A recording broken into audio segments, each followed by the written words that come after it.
ام یا کنتم تھے تم کے معنی میں. اور یہاں ام جو ہے یہ سوال کے لیے آ رہا ہے اور یہاں بھی سوال انکار کے لیے. کنتم تھے تم شہداء. شہداء کے دو سنگولر ہوتے ہیں، ایک ہوتا ہے شہید اور ایک ہوتا ہے شاہد. ٹھیک ہے، جب شاہد کا جمع اگر کہا جائے تو مراد ہے حاضر، اور شہید ہو تو مانا ہے گواہ. اس جب وٹنس کے معنی، اس جب حضرہ حاضر ہوئی، آ گئی، اپروچڈ یعنی علامات ظاہر ہو گئیں. یعقوبہ یعقوب کو علیہ السلام، الموت موت، جب موت چلی آئی یعقوب کے پاس، قریب پہنچ گئی، بس مرنے ہی والے تھے.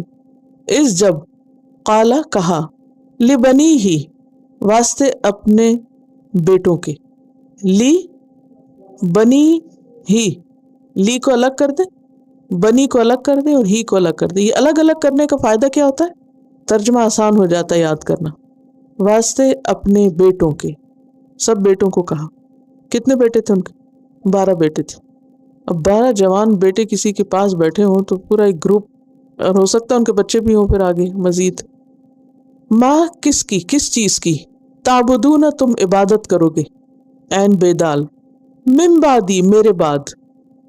یہاں جو یا ہے یہ میرے کے لیے استعمال ہوا. پھر قالو ان سب نے کہا، نعبد ہم عبادت کریں گے، الہ کا تیرے الہ کی، تیرے معبود کی، و الہ اور معبود آبائکا تیرے آبا و اجداد کے. آبا کس کی جمع ہے؟ ابن کی. اور بنین کس کی؟ ابن کی.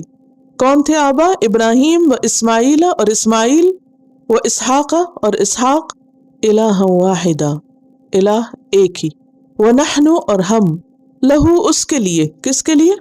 رب العالمین کے لیے، مسلمون مسلم ہے.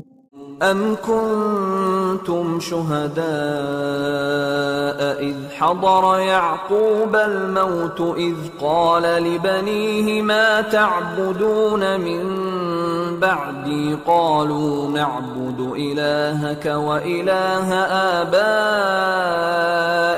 إِبْرَاهِيمَ وَإِسْمَاعِيلَ وَإِسْحَاقَ إِلَٰهًا وَاحِدًا وَنَحْنُ لَهُ مسلمون.